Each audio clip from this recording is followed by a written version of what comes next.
A partir deste horário, passamos a vos apresentar o programa evangélico A Voz do Sétimo Anjo.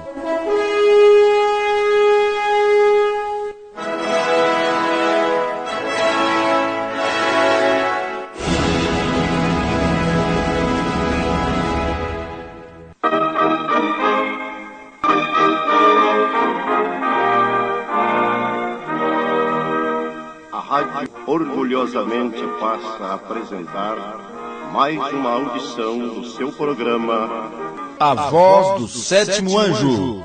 Um programa sob a responsabilidade. Este programa é realizado pelo Tabernáculo Fé Perfeita de Francisco Morato, São Paulo.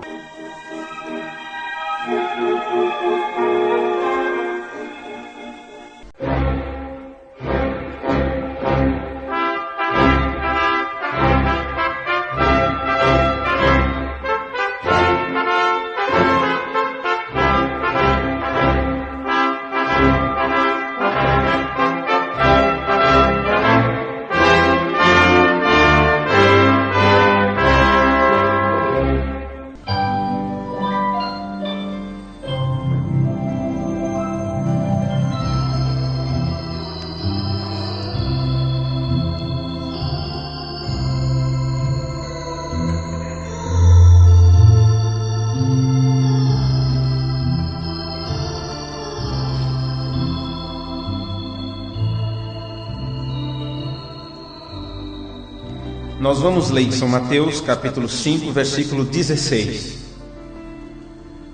onde está escrito assim na palavra de Deus: Assim resplandeça a vossa luz diante dos homens, para que vejam as vossas boas obras e glorifiquem a vosso Pai que está nos céus. Vamos ler isto juntos?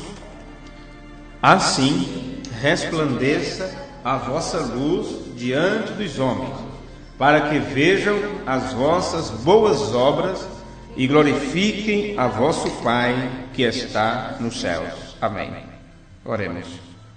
Amado Senhor, concernente a este dia e hora, nós já temos sido avisados dos acontecimentos que se desenrolaria nesse tempo. E nós te agradecemos de todo o coração por sermos peças, participantes deste teu grande plano, que o Senhor preordenou, preparou desde antes da fundação do mundo, Senhor. E se agora estamos nesta terra, se temos pés para caminhar, mãos para apalpar, olhos para ver, ouvidos para ouvir, nós te pedimos o nome de Jesus Cristo, que o Senhor nos ajude, nos dê força para podermos colocar este corpo em servidão, para que possamos pôr este corpo subjugado ao Espírito Santo que habita em nós, para que o Senhor ajude a nós e que possamos ser uma ajuda para as outras pessoas no trato da verdade, da justiça, da graça, da misericórdia que o Senhor tem dispensado para nós nesse tempo final. Nos abençoa, Senhor, para que as nossas vidas condigam, para que as nossas vidas estejam alinhadas com aquilo que cremos, com aquilo que temos visto, que o Senhor tem nos mostrado, para que assim a nossa fé possa ser manifesta neste mundo através das nossas ações, das nossas obras, para que as nossas obras sejam obras de justiça e assim o nome de nosso Pai Celestial seja glorificado diante dos homens. Te pedimos o nome de Jesus Cristo, que mais uma vez o Senhor nos ajude para a tua glória. Amém. Amém. Podeis sentar.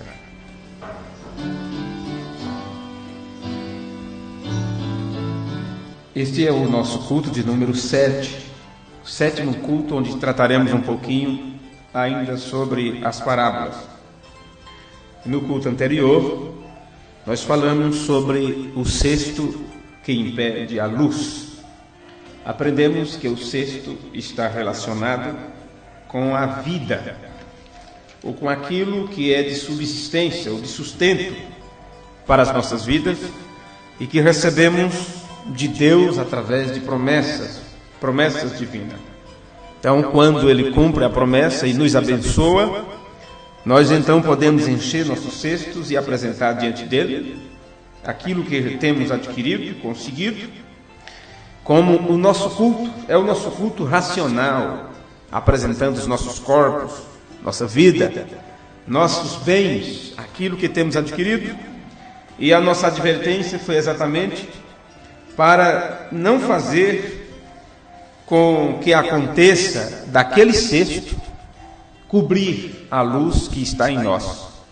O cesto que impede a luz é exatamente aquilo que Deus tem te dado, e que se você não souber usar aquilo, vai se tornar uma maldição para a sua vida. E a mensagem da hora tem vindo exatamente para nos esclarecer estas coisas, e não para que não sejamos como os demais que não têm esperança. E eles não têm esperança exatamente porque não têm o Espírito Santo dentro deles. O Pai da glória não tem se manifesto a eles. E neste tempo final, quando Deus mesmo tem se manifesto, tem descido à terra, com este alarido, com esta aclamação, com esta voz de comando, tirando-nos de toda confusão religiosa, é o tempo que nós temos que estar com a nossa mente bem alinhada com a verdade, bem alinhada com a palavra, e pedirmos sempre a Deus que Ele nos encha com a sua graça, que a mente de Cristo possa estar vivendo, habitando, pensando em nós, para que só assim as nossas obras não sejam obras humanas, mas as obras de Deus, Deus trabalhando através de nós. E quando nós concluímos aquele culto, nós estávamos falando exatamente do cesto que impede a luz, onde você aprendeu, Jesus quando disse assim, resplandeça a vossa luz diante dos homens. Você não pode ficar apagado, um crente sem entusiasmo.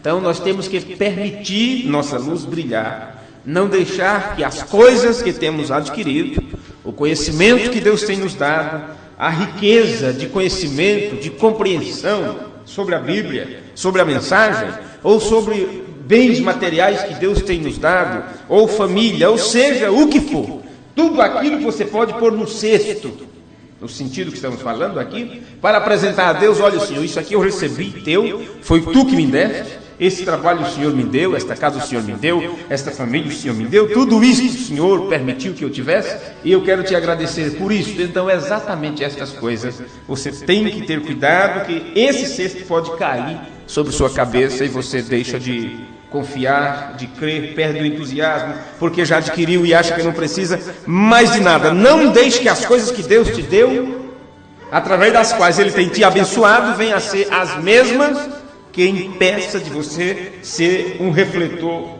da sua luz. E eu vos disse que neste culto falaríamos sobre aquele que deixou o cesto cair sobre sua própria cabeça. E já que estamos tratando de parábolas, aqui onde o irmão Rubens leu, diz exatamente no versículo 4 de Salmo 49, inclinarei os meus ouvidos a uma parábola e decifrarei o meu enigma na harpa. Então, nos cânticos de Davi, nos louvores de Davi, ele estava até decifrando estas coisas.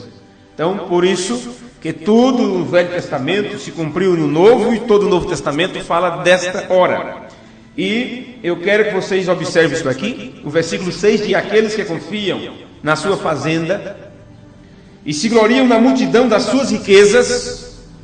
Você diz: eu não tenho fazenda, eu não tenho riqueza. Claro que você tem. Você tem fazenda, você tem riquezas, você tem muitas coisas. Não é só os ricos que são fazendeiros, não. Não é só os ricos, os bilionários que têm riqueza. Se você observar a sua vida, você vai ver o quanto que Deus tem te enriquecido, o quanto que Deus tem te abençoado. Você até conseguiu vir para a igreja, você caminhou até aqui e acha que não recebeu bênção de Deus? Bem, mas eu quero estudar um pouquinho com vocês, aqui o versículo 16, onde diz: não temas quando alguém se enriquece. Não temas. Por que eu vou temer? Não temas. Não fique preocupado. Não fique, puxa, por que não eu? Porque ele tem, porque ela tem, porque o Senhor não me deu isto ainda. Não temas quando alguém se enriquece, quando a glória da sua casa se engrandece, se torna um foco onde todos podem admirar o quanto que ele adquiriu, o quanto que ela foi abençoada. Não temas quando alguém se enriquece, quando a glória da sua casa se engrandece, porque quando morrer, nada levará consigo, por mais que as pessoas adquiram. Quando morrer, nada levará consigo, nem a sua glória o acompanhará. Veja essas coisas. Mas nós estamos falando de parábolas. Mas aqui o salmista está nos dizendo que aqueles que enriquecem e que têm sua grandeza, a grandeza de sua casa, quando ele morrer, nada disso ele vai levar. Então observe isso agora. Guarde suas lâmpadas ordenada, ou você não tem uma lâmpada para cuidar? Observe que a parábola das 5 virgens nessas e das outras, das 10 virgens, fala exatamente de lâmpada, lamparina.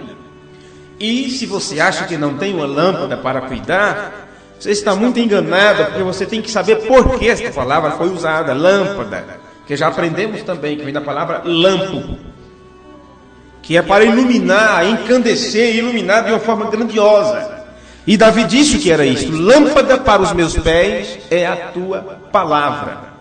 Então, se o homem não tem a palavra, ele não tem essa lâmpada, ele não tem esta vasilha onde se coloca o azeite, que representa o Espírito, porque é o Espírito e a palavra, as duas coisas estão em conjunto aí, é o Espírito e a palavra, e assim sucessivamente. Então observe isto: guarde suas lâmpadas prontas, ardentes. Não deixe que o cesto, a cesta de bênção, que representa tudo aquilo que Deus já tem feito a você, e que isso se torne a causa da tua desgraça, da tua derrota. Nunca deixe isso. Então, o jovem rico, vamos falar deste moço agora. O jovem rico, como regra, ele havia crido nas bênçãos de Deus. Então, observe que estamos falando agora para crente, viu? Vamos bater, como eu disse da outra vez, bater o taco na nossa própria cabeça, não é? Observe o que Davi disse: não temas quando alguém se enriquece, quando a glória da sua casa se engrandece, porque quando morrer nada levará consigo, nem a sua glória vai acompanhá-lo. Então veja agora essas coisas. Eu sempre vos disse, desde que eu vi isso nas mensagens, que irmão Branham, quando ele cita as palavras de Jesus, ele nos mostra quando Jesus contou uma parábola e ele juntou aquilo em 2 outros acontecimentos para o mesmo personagem. O jovem rico, ele tinha as suas regras dentro da lei. Ele era dirigido pelas regras da lei. E ele havia crido em dizimar. Seu pai tinha lhe ensinado que ele deveria ser dizimista. E por ele ser dizimista, por ele pagar os dízimos de tudo, Deus o abençoou, porque ele viu que era uma regra estabelecida na lei. Deus assim o abençoou, e ele então teve seus celeiros cheios. Ele teve seus celeiros cheios. Ele não era um miserável, ele não era um mesquinho, ele não era nada disso. Ele era uma pessoa que guardava os mandamentos. Ele descendia, ele conhecia a fé de Abraão. E ele procurou praticar as obras que Abraão praticou. Por isso Deus o abençoou, até mesmo nesta vida material. E tudo que ele adquiriu, ele pôde dizer: regala-te, ó alma, estou com um celeiro cheio. E por que seu celeiro se encheu? Porque ele cumpriu com suas obrigações, porque ele era crente. Ele era crente, a ponto de obedecer pai e mãe, de guardar teus mandamentos, nunca tinha roubado, nunca tinha mentido, nunca tinha adulterado, nunca tinha dito falso testemunho. Vocês conhecem a história, entende? Deus assim o abençoou, e ele teve seus celeiros tão cheios ali, que ele teve que construir novos celeiros para colocar a próxima safra, para poder colocar todas aquelas bênçãos.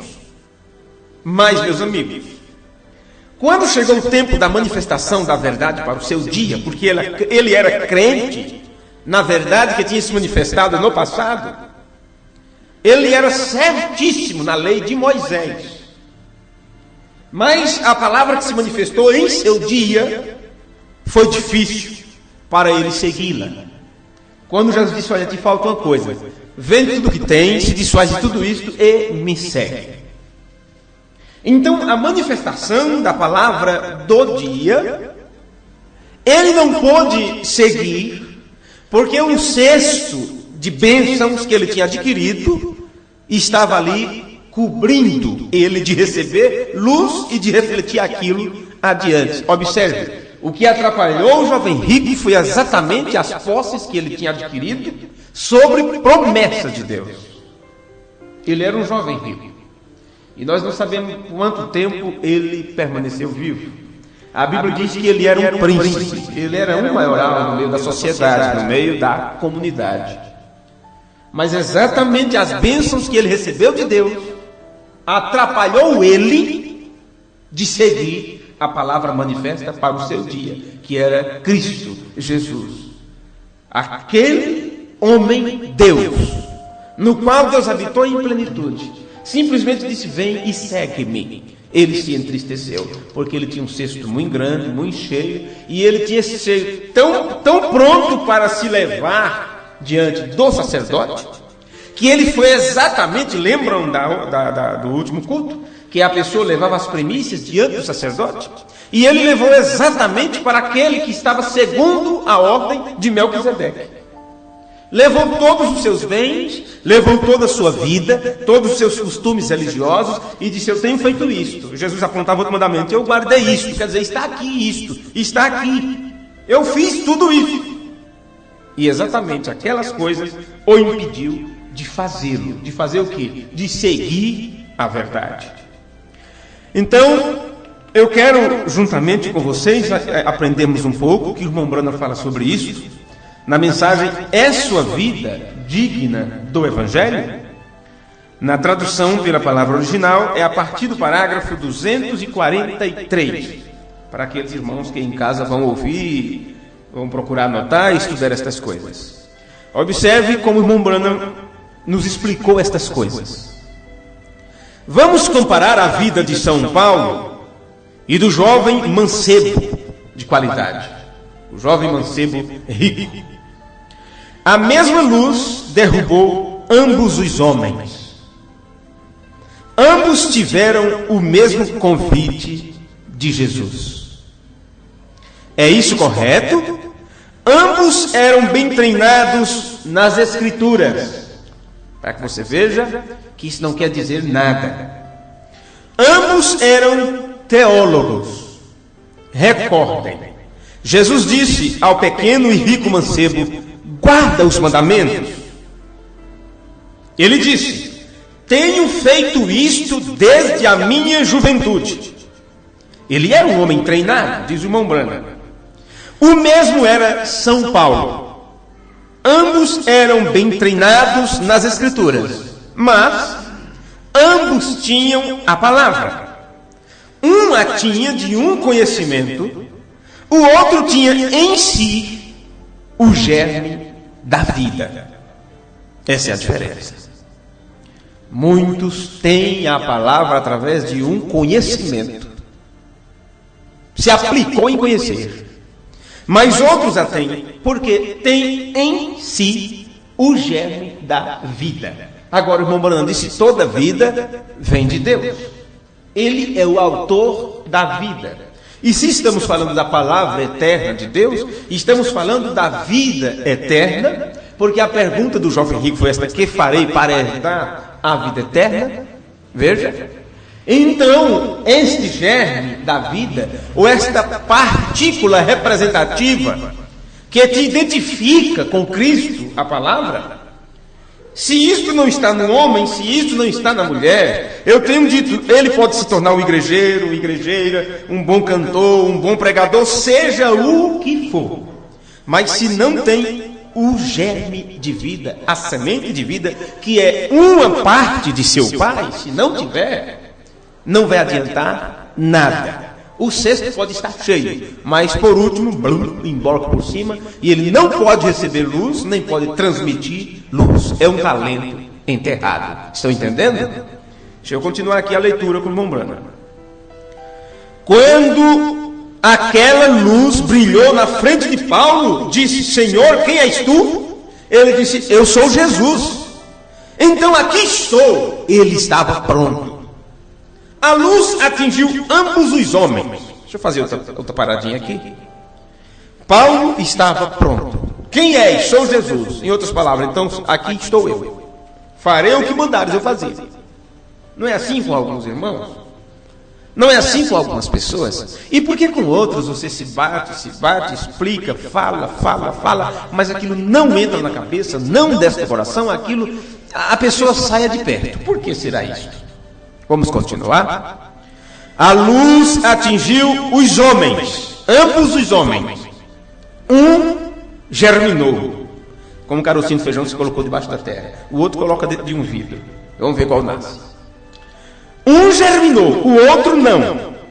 Esta é a maneira que é hoje, porque todo o Novo Testamento fala desta hora. Estão lembrados, né, desta frase? Esta é a maneira que é hoje. A igreja espiritual e a igreja natural. O homem rico tinha suas escusas, que é desculpas. Ele não podia fazer isto. Ele estava muito ocupado com vários amigos do mundo. Ele não queria parar de se associar. Este é o problema com muitas pessoas hoje. Elas não querem parar de se associar. Porque a sociedade a qual pertence, a igreja a que pertence, ao ministério a que pertence, o companheirismo a que pertence, é muito grande para eles, é uma riqueza, e que bênção, foi Deus que me deu. São irmãos que Deus me deu, são amigos que Deus me deu, são pastores que Deus me deu, são pessoas que Deus me deu, e assim vai. Deus me deu, vão indo, e só isso. Elas não querem parar de se associar. Não aprenderam ainda que Deus não usa grupos de homens, grupos de pessoas. Deus trata com o indivíduo. Veja, ele não queria parar de se associar. Este é o problema com muitas pessoas hoje. Você pensa que porque você pertence a uma loja, ele está falando de religião, você simplesmente não poderia abandonar aquela fraternidade. Todos eles bebem e fazem coisas assim, e fazem isto. Correto? Siga em frente com isso. Nada contra a loja, nada contra a igreja. Eu estou falando a respeito de você. Vem? Eu estou falando a respeito de você. Nada contra aquilo, pois a metade de um e a metade de outro. Eu simplesmente tive que dizer que a igreja não era nada a não ser uma loja. A denominação, se elas negam a palavra de Deus. Qualquer igreja que negar a palavra de Deus não passa de uma loja, um local de ajuntamento de pessoas. Então agora nós precisamos enfocar nossa atenção, puxar a lente de aumento para vermos o que é a palavra de Deus hoje. E quais são as igrejas ou as lojas que estão rejeitando, que negam a palavra? Ou vocês acham que está na palavra é dizer que Deus enviou um profeta? Ou vocês acham que está na verdade do dia é dizer que tem uma mensagem na terra, que eu creio na mensagem? Você já esquece ter a palavra? E negando a doutrina de Cristo, e negando o cumprimento dela. Então, outra vez, denominações sendo formadas. Observem. Vamos continuar com o irmão Bruno aqui. O jovem rico teve suas desculpas, embora ele nunca abandonasse seu testemunho.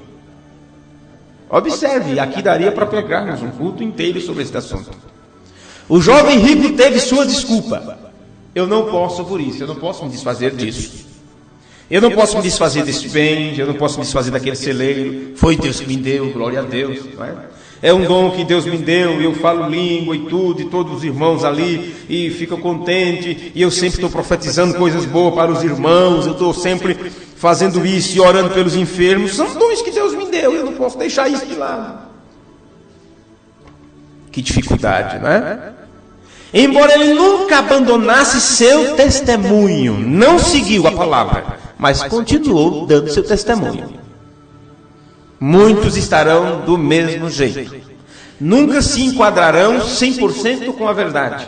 Nunca poderão deixar para trás aprendizados. Nunca deixarão para trás, sabe? Ideias, pensamentos, eu achei, eu cria que era assim, eu pensava que era assim, eu vi que era assim. Nunca querem deixar isso de lado. Não querem de forma nenhuma.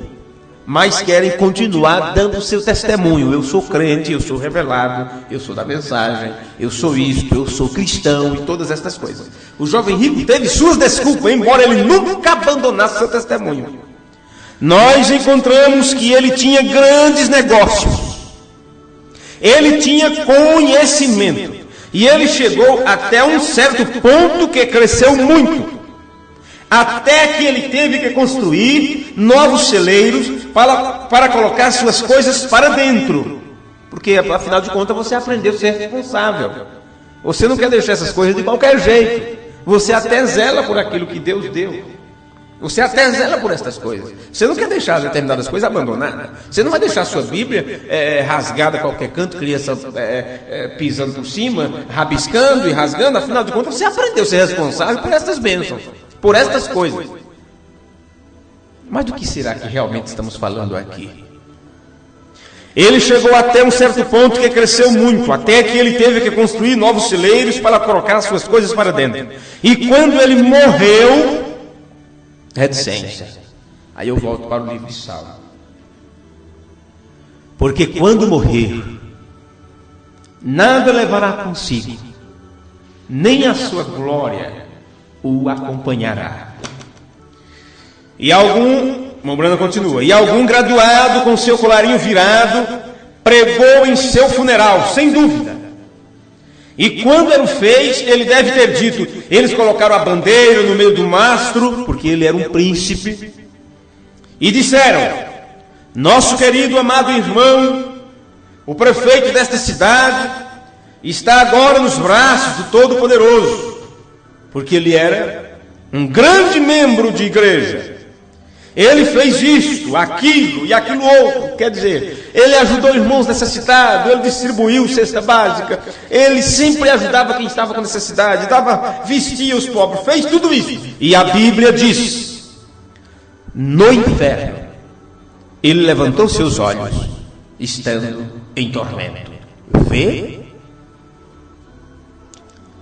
a bondade dele, as guardas de mandamento, a honra de pai e mãe, tudo que ele fez, de acordo com a lei, não impediu que ele fosse para o inferno. Ele não tinha semente de vida, e mesmo cumprindo todos os mandamentos como um bom crente, sustentando seu testemunho, ele não viu a verdade manifesta naquele dia que ele vivia. E aquilo, exatamente aquilo, foi o que deu-lhe a sentença, o condenou, o julgou. E veja que quando ele saiu dali, Jesus citou aquela frase tão comentada, né? É mais fácil um camelo passar pelo fundo de uma agulha do que o rico entrar no reino dos céus. No Hades, que é a palavra que foi traduzida para inferno, tanto pode se traduzir para Hades como profundezas e tudo, ou inferno.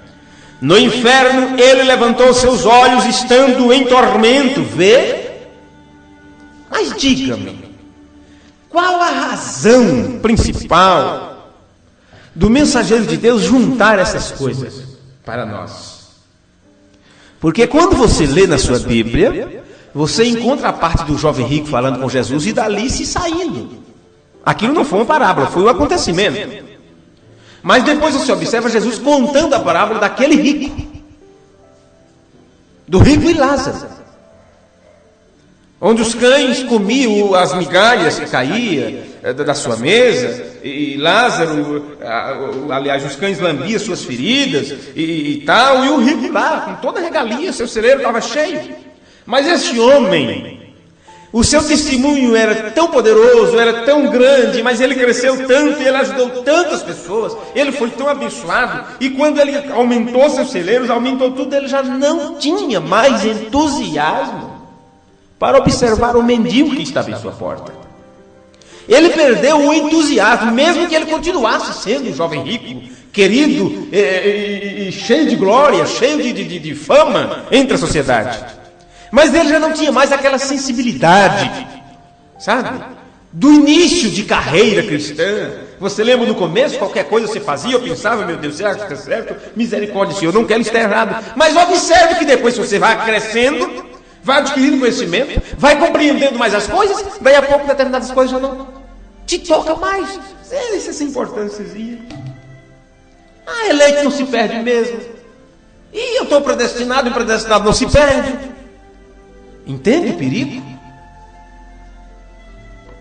Quando, na verdade, eleito e predestinado, procurará exatamente agir ao contrário disso. Mas observe, estas coisas estão nas Escrituras de uma forma separada, como se fossem personagens separados. Mas os discípulos presenciaram um fato, e depois Jesus contou aquele fato em parábolas, o futuro daquele moço. Só um profeta para juntar estas coisas para nós. E recordem, ele ainda continuava com sua declaração no inferno. Ele viu Lázaro no seio de Abraão, e ele disse: pai Abraão, manda Lázaro aqui. Você já viu o filho de Abraão no inferno? Você acha que filho de Abraão vai para o inferno? Semente de Abraão vai para o inferno? Mas ele, do jeito de Caim, que queria provar para si mesmo e para aquele que o criou, que o adotou, Adão, e para seu irmão Abel, ele queria provar que era filho que provinha também de Deus, por isso foi adorar a Deus, chamando Deus também de Senhor, de Pai, de provedor, de Criador, todas as coisas. Observe que ele sustentou seu testemunho e ainda no inferno ele continuava chamando Abraão de pai. Continuou, o irmão Branham diz, a chamar de seu pai. Vem, ele tomou seu conhecimento e foi para uma igreja intelectual. Quando a luz o atingiu, ele a rejeitou.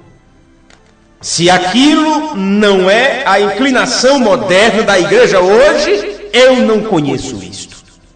Qual é a inclinação da igreja moderna hoje? Ela tem ideia, tem conhecimento sobre a Bíblia, sobre a Escritura, sobre a mensagem, sobre todas essas coisas. Mas a luz não atinge seu coração, porque seu coração está endurecido e ouve de mau grado. Vamos aqui. Não importa o que Deus faça brilhar em seus caminhos.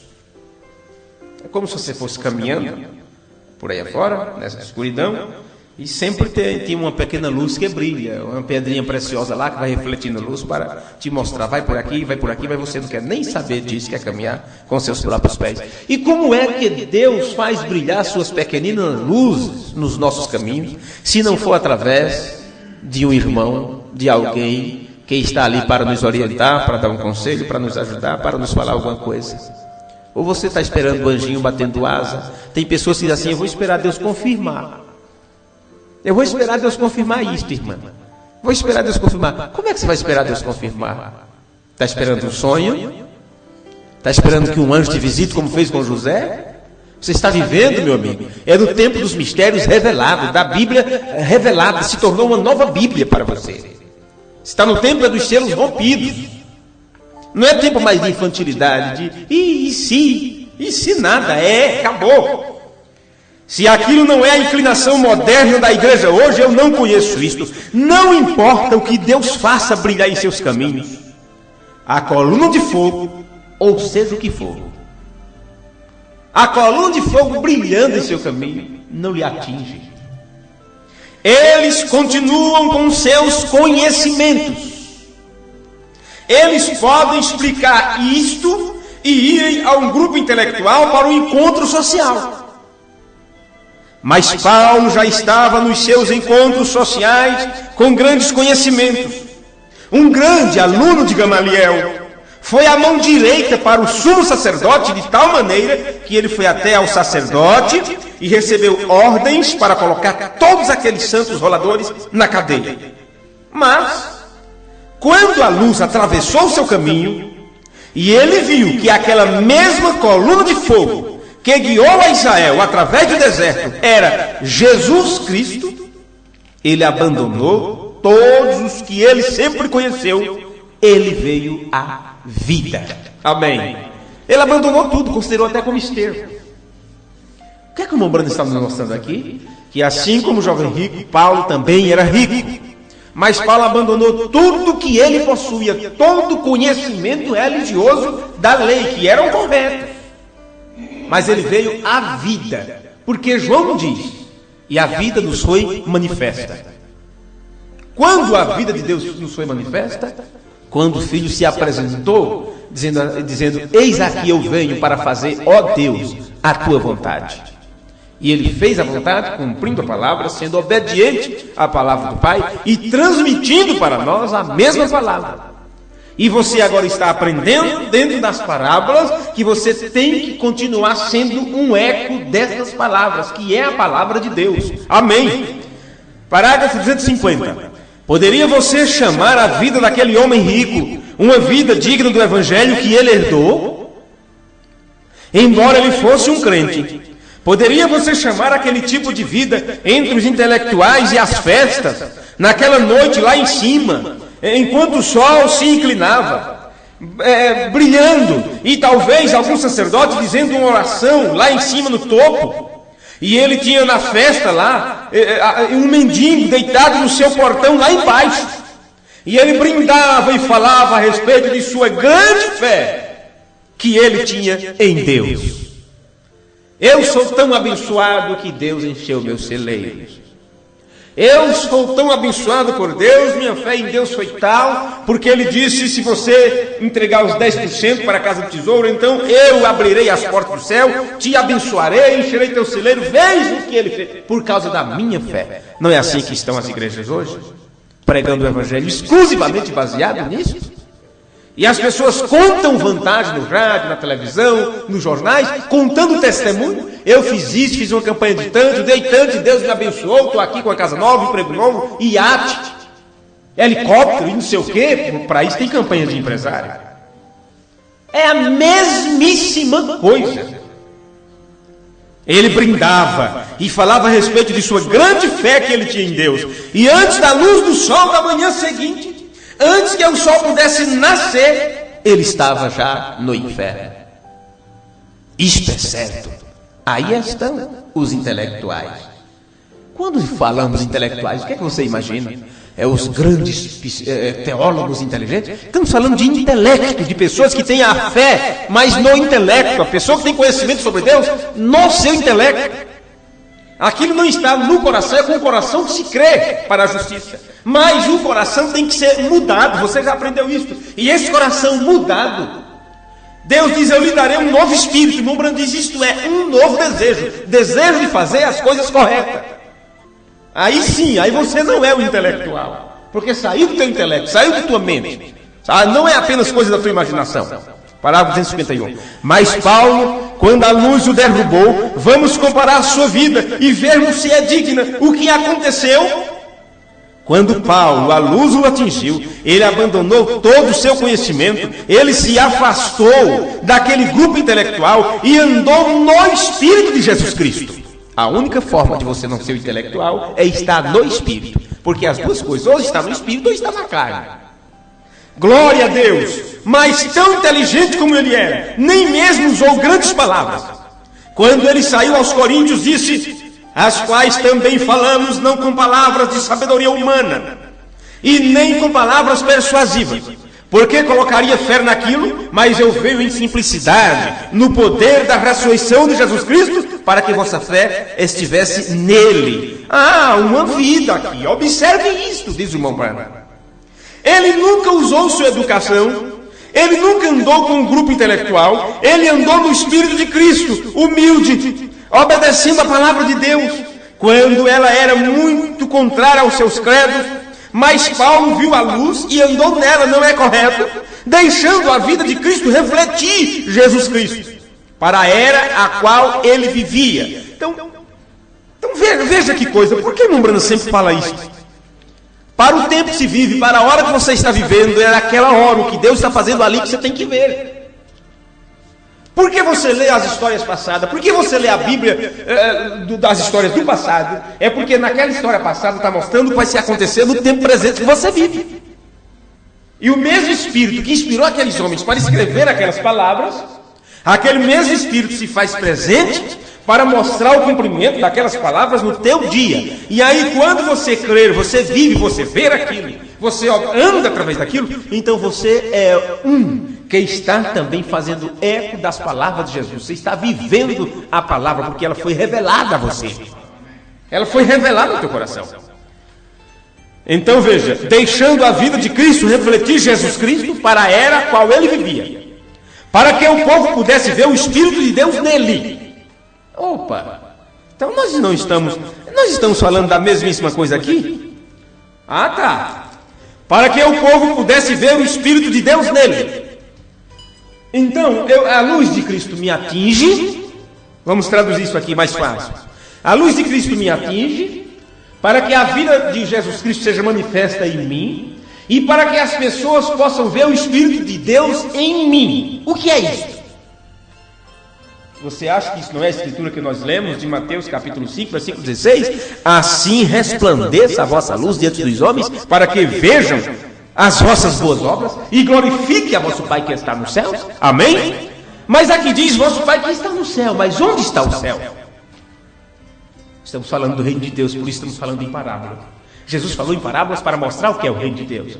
E ele, nas parábolas, disse: o reino de Deus está entre vós. Depois disso, o reino de Deus está dentro de vocês. É aí que tem que estar o céu. É onde o Espírito Santo está. E os humildes creram tanto nisto que eles, os humildes que ouviram Paulo, que eles até quiseram trazer seus lenços. Eles tocavam em seu corpo. E eles creram tanto nisto. Ele era tal a representação de Jesus, que onde ele tocava, eles criam e eram abençoados. Sim. Que homem era aquele? Deu sua vida, suas riquezas, tudo o que ele possuía, sua educação, esqueceu tudo para andar como os pescadores e os mendigos e os de má qualidade nas ruas, para deixar sua luz refletir o amor de Jesus Cristo. Ele disse: fui açoitado nas costas 49 vezes. Não me molestem, porque eu carrego no meu corpo as marcas de Jesus Cristo. Até os açoites que Jesus levou, Paulo levou também. Ah, mas eu queria ser como Paulo, que as pessoas tocavam nas suas vestidas e eram curadas. Os lenços eram levados para ele orar e os demônios saíam. Oh, que bom, né? O grande Paulo. Mas ninguém quer levar chicotada como Paulo levou. O pobre, pequeno companheiro, em tal terrível condição, ele disse: eu carrego em meu corpo as marcas de Jesus Cristo. Que diferença entre um grande dignatário, com os sacerdotes todos ao redor dele. Que diferença da vida do apóstolo Paulo para a vida dos chamados apóstolos de hoje, os chamados missionários de hoje, os chamados pregadores de hoje, os chamados pastores de hoje, os chamados mestres de hoje. Que diferença do conhecimento que eles têm para o conhecimento de Paulo. Paulo nunca recebeu fama, nem grandeza, nem popularidade.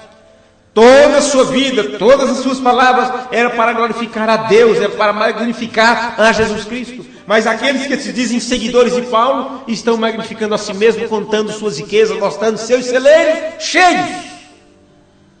Tudo que pode dizer é quantos eu ganhei para Jesus, não é? Quanto eu tenho, quantos membros eu tenho, e todas essas coisas. Parágrafo 253. E quando ele estava em Roma, e ninguém estava do seu lado, e eles estavam preparando um cepo para colocar sua cabeça lá em cima, foi lá que ele disse isto. Ele disse: desde agora a coroa da justiça minha está guardada, a qual o Senhor justo juiz me dará naquele dia, e não somente a mim, mas também a todos os que amarem a sua vinda. Esta é uma vida digna do Evangelho, diz irmão Branco. O que mais a respeito dele? Ele se firmou em Cristo, ele deixou o Evangelho refletir através dele. É disso que estamos falando. Assim resplandeça a vossa luz. Mas que luz é esta? Eu tenho luz? Você tem luz para brilhar? Não, você já aprendeu. A lua é o tipo da igreja, e a lua não tem luz própria, como a igreja não tem luz própria. A lua reflete a luz do sol, a igreja reflete a luz de Cristo. Mas você tem que receber esta luz para, como um espelho, você refletir aquilo para as outras pessoas. E o que você aprender no outro culto é não deixar que o cesto cubra isso. Veja, mas agora você está aprendendo mais um pouquinho. Este homem que deixou que as bênçãos que ele recebeu ofuscou sua visão, a ponto dele não seguir a palavra. Irmão Branham está nos mostrando que um não tinha semente de vida, por isso aconteceu isso. Mas o que tinha semente de vida, esse refletiu a Cristo. E por isso ele está dizendo assim, o que mais a respeito dele, de Paulo, ele se firmou em Cristo, ele deixou o Evangelho refletir através dele. Antes que ele o fizesse, ele foi e aprendeu o Evangelho, desceu até a Arábia e permaneceu por 3 anos. Isso foi o que Paulo fez. Quando a luz o atingiu, ele foi para a Arábia, ficou no deserto como peregrino lá, e por 3 anos, ou cerca de 3 anos e meio, ficou comparando as Escrituras. É exatamente isso que precisava fazer. É exatamente isto. Se a luz da revelação deste dia tem vindo, e isso atinge algum grande teólogo, algum grande Saulo de Tarso por aí afora, algum grande pregador, que seja mesmo desta mensagem, o que era que ele deveria fazer? Era comparar esta revelação, era mostrar, era ver estas coisas e comparar com o seu aprendizado, mesmo que o seu aprendizado esteja na Bíblia e nas mensagens. Mas é tempo de muitos voltar para o deserto. Alguns já estão saindo do deserto, mas outros era o tempo de ir para o deserto. Parar com tudo um pouquinho e vamos refletir isso aqui. Deixe-me ver se isto é assim ou não. Paulo fez isto. Ele desceu até a Arábia, permaneceu por 3 anos e tomou o Velho Testamento e mostrou através do Velho Testamento que ele era Jesus Cristo, aquele que ele apresentava. E ele deixou isto refletir através dele para um grupo humilde de pessoas. Quando ele disse, eu sei estar com a barriga cheia e sei estar faminto e em necessidade. Um homem com uma educação como a dele e um estudante como ele, apoiado por uma educação de Gamaliel, um dos maiores mestres que havia naqueles dias. Será que alguém aprendeu nos pés de algum grande Gamaliel e não quer deixar esse aprendizado de lado? Que é isso, fulano de tal é um pioneiro da mensagem, foi um dos primeiros aqui no nosso país. Misericórdia, aquele ministério é o maior ministério. Nossa, e fulano... E por isso não querem deixar de lado o aprendizado. Porque é um aprendizado muito bom. Mas é um aprendizado que tem que ser enquadrado com a revelação do dia. E é por isso que muitos ficarão para trás, porque não querem deixar o ensinamento do grande Gamaliel, que era do maior mestre em seu dia. Gamaliel não era mestre em coisas erradas, ele era mestre na lei. Mestre na lei. Um dos maiores mestres que havia naqueles dias, e estava de braços dados como sumo sacerdote. Irmão, ele poderia ter milhões de dólares, Paulo, e ter todos os tipos de artifício, isso é certo. Mas ele disse... Ele nem mesmo tinha nada a não ser uma capa. E ainda esqueceu ela em algum lugar. De tão desapegado que ele estava com as coisas deste mundo. E Demas viu, parágrafo 255. E Demas viu um homem com tal ministério como aquele. Em 2 Timóteo capítulo 3, ele disse assim: Demas tem me abandonado, e os homens são amantes deste mundo presente. Ele disse, quando vires, falando para Timóteo, traga-me aquela capa que deixei lá em cima. Ele precisava daquela capa para os dias de frio. E ele tinha deixado num outro grupo, numa outra cidade. Veja, está ficando frio. Um homem com um ministério como aquele, ele podia ter somente uma capa. Glória a Deus. Vê? Por que o William Branham não era rico? Por que o William Branham tinha igreja com nomes bordados a ouro, no mármore, como Tommy Osborne, muitos dele? Por quê? Porque um homem com um ministério como o do irmão Branham, ele só podia ter um velho Ford que via quebrando pelo meio da estrada. Me faz recordar de São Martim, quando ele estava tentando se firmar no Evangelho, e tudo mais antes que ele se convertesse. No concílio de Niceia, no pré-Niceia, nos pais de Niceia. Ele está se referindo ao livro onde fala sobre isso. Um dia, ele estava passando pelos portões. Ele era de Toras, França. E lá haviam pessoas, um velho vagabundo, deitado lá, morrendo, sem roupas. E as pessoas que passavam não podiam lhe dar roupas. E eles não o fizeram. Eles passavam por ele e ignoravam aquele velho companheiro. E São Martim se pôs lá de pé e olhou para ele. Eles dizem que ele... Olha, cada soldado possuía tinha um homem para conservar suas botas brilhando. E ele lustrava as botas de seu servo. Ele tirou sua capa e tomou sua faca e a cortou ao meio, cortou sua capa em duas, com sua espada. E embrulhou o velho vagabundo nela e disse: podemos ambos viver, companheiro. Minha capa é grande, dá para nós dois. Dividiu a capa em duas e cobriu aquele vagabundo tremendo de frio. Foi para casa e deitou na cama. O irmão Bruno está contando a história de quem? De Martinho, o terceiro mensageiro, você vê aí na era de Pérgamo. Foi para casa e deitou na cama, deitado lá e pensando no velho homem, e ele chorou. Imediatamente algo o acordou. Ele olhou e lá de pé no quarto estava Jesus Cristo, embrulhado naquele mesmo velho pedaço de roupa com a qual ele havia embrulhado o vagabundo. E disse: tudo que fizeres a um desses pequeninos, a mim o fizeste. Esta é uma vida digna do Evangelho. Vocês sabem como ele selou sua vida também, não sabem? Eu li até aqui, na mensagem É Sua Vida Digna do Evangelho, até o parágrafo 257.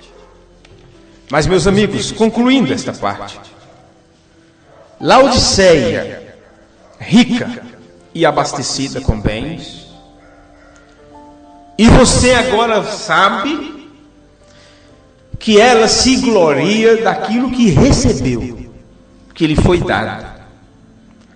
Porque eles estão ricos de conhecimento, ricos de tecnologia, ricos de igreja, ricos de religião, ricos em prosperidade. Ora, Jesus disse: sem mim nada podeis fazer. É a era que mais se tem clamado, que mais se tem pedido.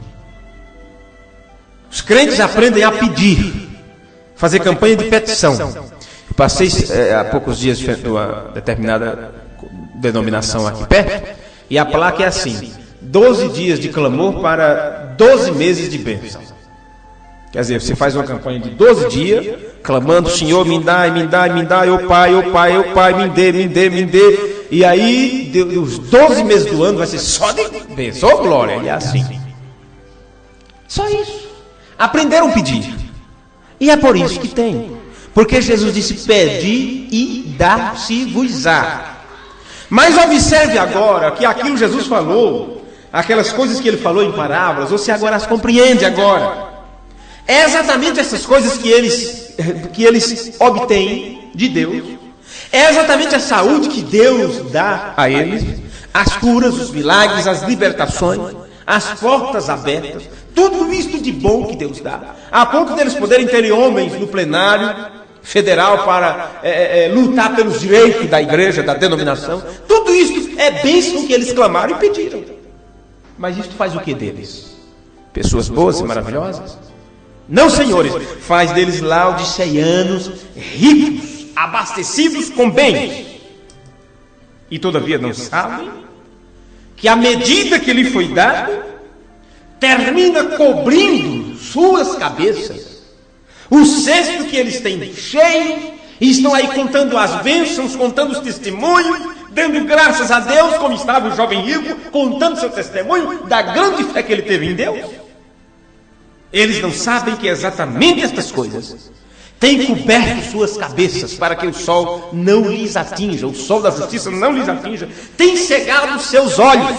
Por isso eles não podem ver a verdade, porque se Deus está dando bênçãos a eles, então está tudo certo. Por que procurar a verdade em algum outro lugar? Por que procurar a presença de Deus em algum outro lugar? Por que ir atrás de uma mensagem louca como esta que pregamos? Se estão sendo abençoados com facilidade, sem precisar mudar de vida, sem precisar acertar a sua vida, sem precisar deixar de lado seus pecados religiosos, suas ideias, suas interpretações erradas contra a palavra, estão recebendo bênçãos. E eles não sabem que estão exatamente dando cumprimento à Escritura. A medida que lhes foi dado, e ela é tão grande, ela é tão abundante, representa todas as bênçãos de Deus em suas vidas, e no entanto tem cegado-lhes os seus olhos, e eles não podem ver, eles não podem refletir a gloriosa luz do Evangelho de Cristo. Hoje eles não podem refletir, como o jovem rico que foi abençoado por Deus, não pôde seguir a Cristo, a palavra, porque aquilo que ele tinha recebido, ele não queria largar. 2 Coríntios capítulo 4, versículo 3 diz: mas se ainda o nosso Evangelho está encoberto, para os que se perdem está encoberto. Para os que se perdem, o Evangelho está encoberto. E quem é que cobriu esse Evangelho para eles?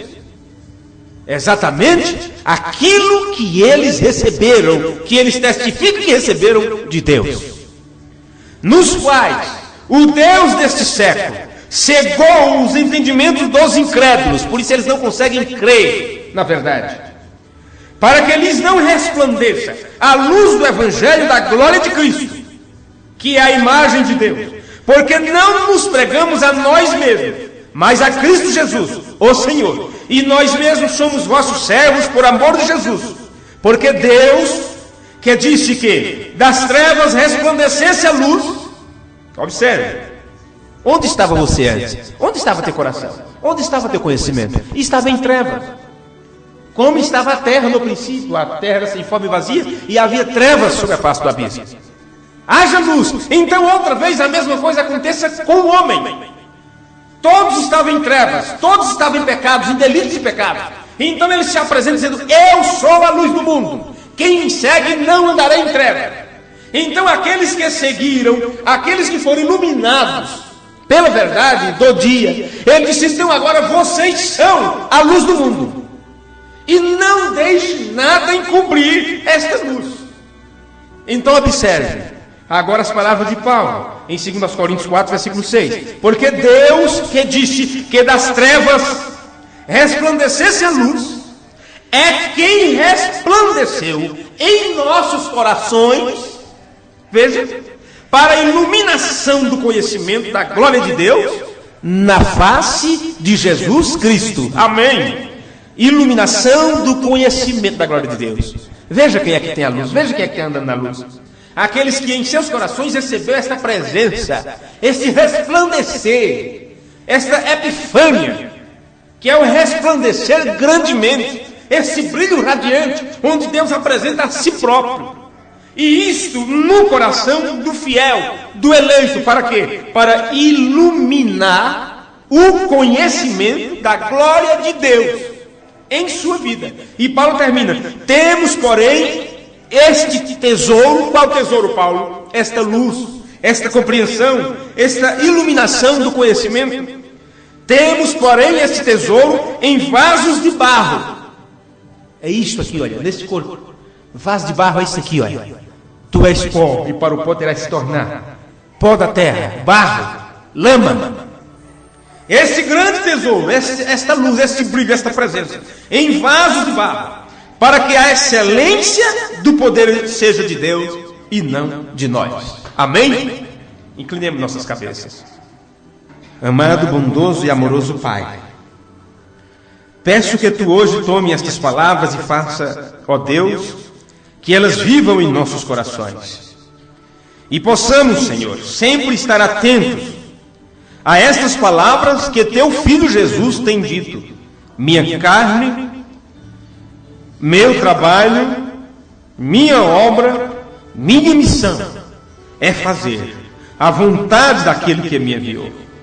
Seja que também nossa carne, nosso corpo, nosso cesto, e possa ser trazido nosso cesto perante Ti, como uma representação plena de tudo que somos, e possa ser como o apóstolo Paulo, que disse na Epístola aos Romanos: rogo-vos, pois, irmãos, pela compaixão de Deus, que apresentei os vossos corpos em sacrifício vivo, santo e agradável a Deus, que é o vosso culto racional, e não sede conformado com este mundo, mas transformai-vos pela renovação do vosso entendimento, para que experimenteis qual seja boa, agradável e a perfeita vontade de Deus. Porque pela graça que me é dada, digo a cada um dentre vós que não pense de si mesmo além do que convém. Antes pensem com moderação, conforme a medida da fé que Deus repartiu a cada um. Concede-nos a nós, Pai, para termos a mente que estava em Cristo, que possamos conhecer nosso lugar e que possamos usar tudo que nos tem dado para a glória do Teu nome. Por isso nós te pedimos estas coisas, no nome amoroso que tens dado a Teu Filho, Jesus Cristo, nosso Senhor, para a Tua glória. Amém. Amém. Que o Senhor vos ajude e vos abençoe. Then it was different. David rose and went on.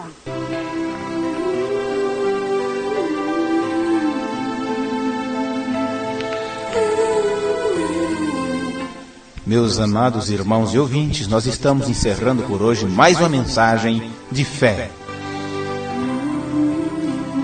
E agradecemos a Deus por essas revelações. Senhor, por não deixar eu chorar como João. Obrigado por tirar o véu, me dando a revelação. Graças a Deus por estas coisas. Obrigado, Senhor. Posso ouvir o seu anjo aqui na terra, palavras de vida. Você não ouviu o anjo ainda? Obrigado, Senhor, por trazer-me à terra prometida. A terra prometida é o Espírito Santo. Obrigado, Senhor, pela obra do último dia, saciando a sede, tirando seus filhos da fome. Nós nos reunimos na cidade de Francisco Morato, na rua Laércio Ambrósio, número 201, Jardim Vassoura 1, Francisco Morato, São Paulo, CEP 07950-050. O meu nome. Gracias, Senhor, por não deixar-me llorar. Obrigado, Senhor, por não me deixar chorar como João chorou. Obrigado, Senhor, por teres tirado o véu e me trazido toda a revelação. Obrigado, Senhor, porque eu pude ouvir do Teu anjo aqui na terra as palavras de vida. Obrigado, Senhor, por ter nos trazido à terra prometida. Obrigado, Senhor, pela obra do último dia, que me sacia a sede e tira a fome dos Teus filhos.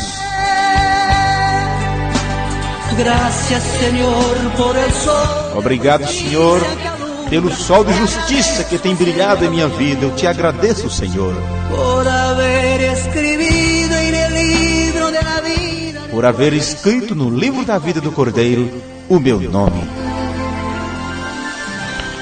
Que o Senhor te abençoe.